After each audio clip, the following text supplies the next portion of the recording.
Welcome back to the Ranjit Kumar show. आज हमारे साथ मौजूद हैं अंदलीब दाऊद, जो बड़ा ज़बरदस्त काम कर रही हैं। She is digital transformation expert और ये हमें बताएंगी ऑर्गेनाइजेशन में क्रिटिकलिटी क्या है, क्यों लोग इस डिजिटल ट्रांसफॉर्मेशन या चेंज मैनेजमेंट को एक्सेप्ट नहीं करते, क्या उनके पास एक वर्कलोड बढ़ने के ज़्यादा डर होता है या उनको लगता है हमारी नौकरियां ख़त्म हो जाएंगी। अंदलीब ने कहा ऐसा कुछ नहीं है, बस अकाउंटेबिलिटी बढ़ जाती है, ट्रांसपेरेंसी बढ़ जाती है और एक आपके ऊपर जिम्मेदारी बढ़ जाती है, क्योंकि डेटा की प्राइवेसी करना आपका बेसिक राइट बन जाता है। जब पेपर वर्क था तो इतने सारे खतरे नहीं थे, जब हम डिजिटल ट्रांसफॉर्मेशन की तरफ आते हैं तो बहुत सारी जिम्मेदारियां बढ़ जाती हैं, जिनको लोग कहते हैं कि हम पे बोझ बढ़ चुका है।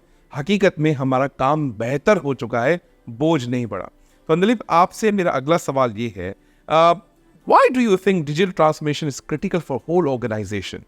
अगर पूरी ऑर्गेनाइजेशन को हम पेपर से टेक में कन्वर्ट करते हैं तो उसकी क्या क्रिटिकलिटीज हो सकती हैं, उसके क्या बेनिफिट्स हो सकते हैं, इसके बारे में थोड़ी बात करें। रंजीत, जब हम पेपर से टेक की तरफ जा रहे हैं, सफ़र आसान नहीं होता। सफ़र चैलेंजिंग होता है। और चैलेंजिंग क्यों होता है? नॉट जस्ट बिकॉज आपको टूल्स चाहिए होते हैं, कंप्यूटर, सॉफ्टवेयर, हार्डवेयर, सर्वर, ये सारी चीज़ें तो बड़ी टेक्निकल है। You eventually get those.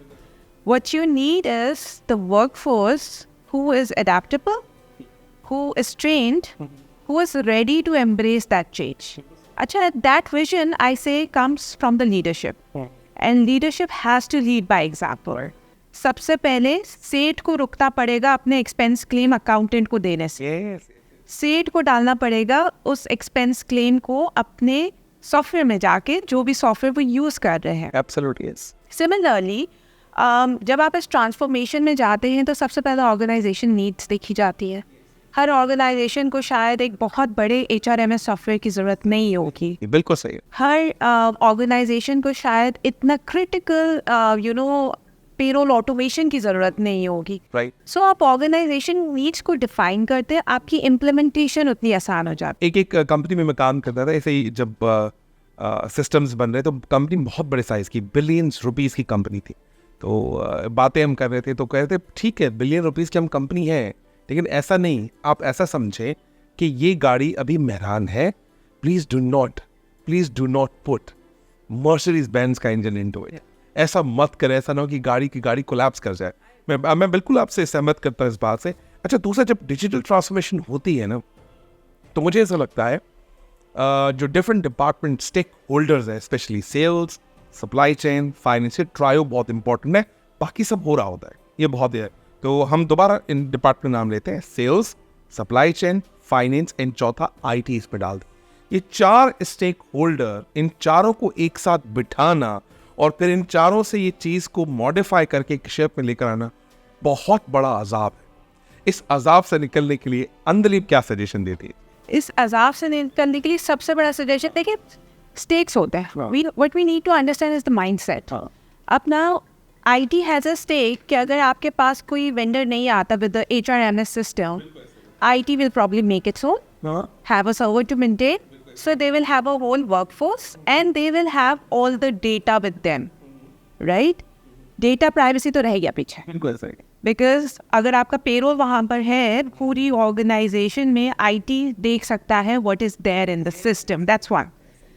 फिर फाइनेंस आ जाता है। HR ऑटोमेशन में finance also play a role, because I as a finance person, I know कि HR would always come to me to look at the taxation. Yes, बिल्कुल देखिएगा। आप देखेंगे, आप एक बार इसको देख लें और अप्रूव कर दें, and then we will process the payroll. So the second tier where the data is getting compromised, and then comes the HR। Yes.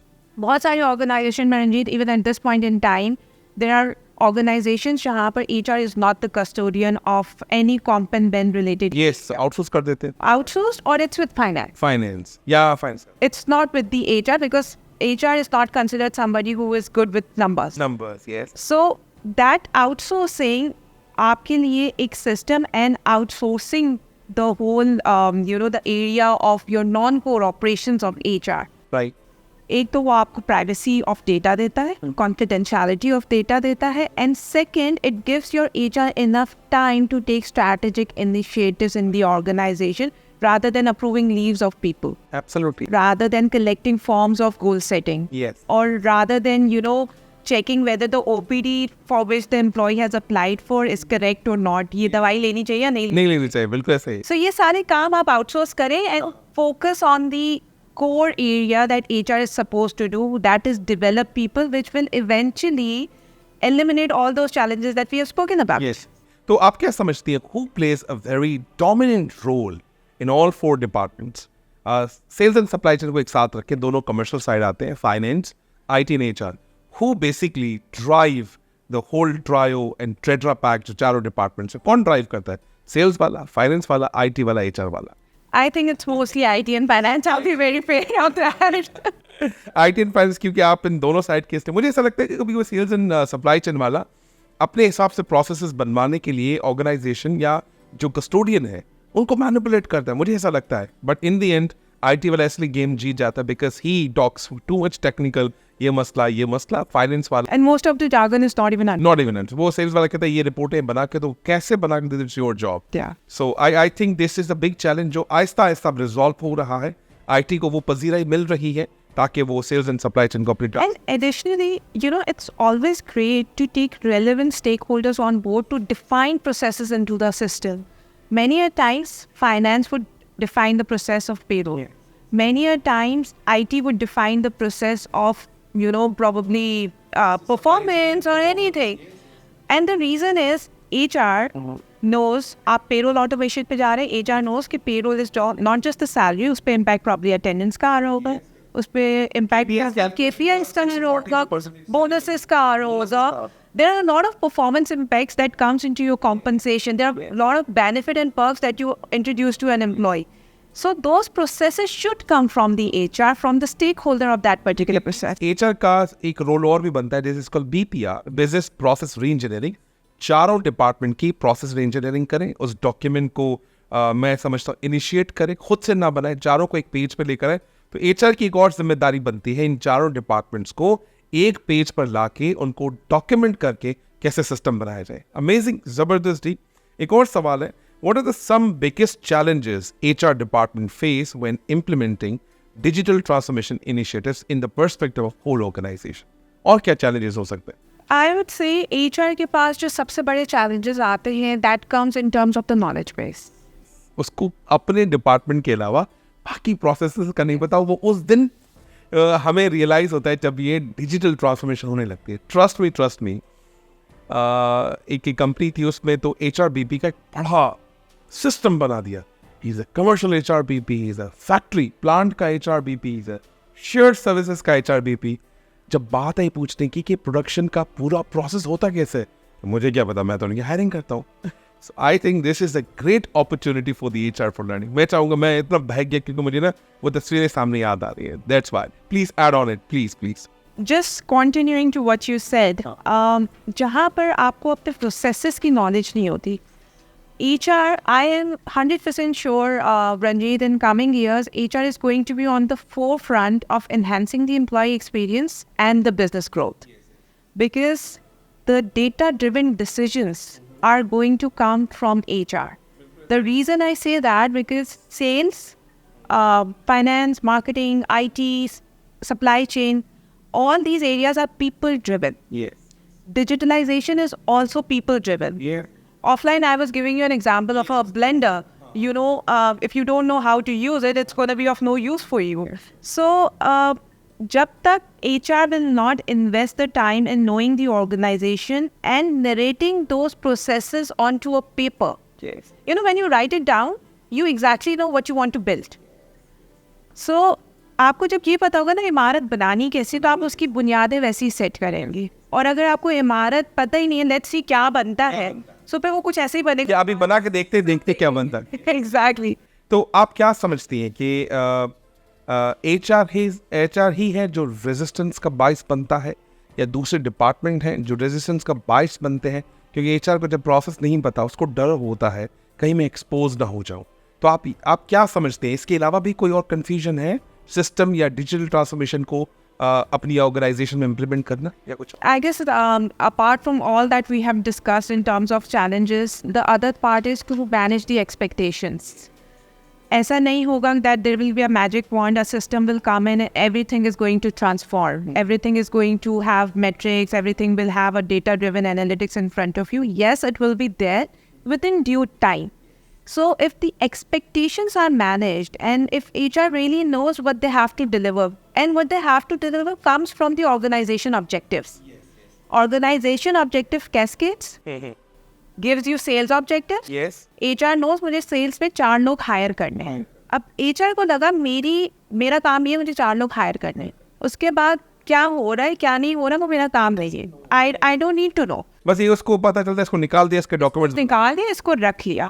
But HR needs to understand कि जिसको रखा उसकी डेवलपमेंट कैसे करें, उसकी करियर ट्रैजेक्टरी क्या है, उसकी करियर ट्रैजेक्टरी क्या है, उसकी डेवलपमेंट क्या है, उसकी रोल एनहांसमेंट कैसी होगी, उसकी रिटेंशन कैसी होगी.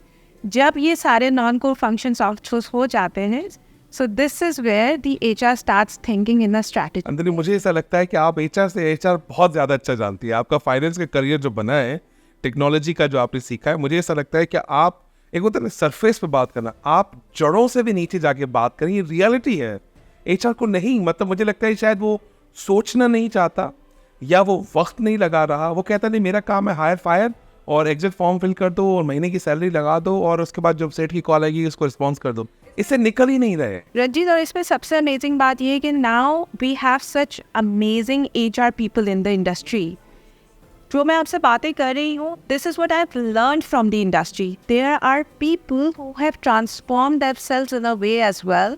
चाहे वो हमसे बहुत seniors with a lot of experience, probably of the era where there was no concept of AI, servers, softwares, outsourcing. जब ये होता था कि डेटा हमारे पास रहना चाहिए, पीपल हैव ट्रांसफॉर्म्ड.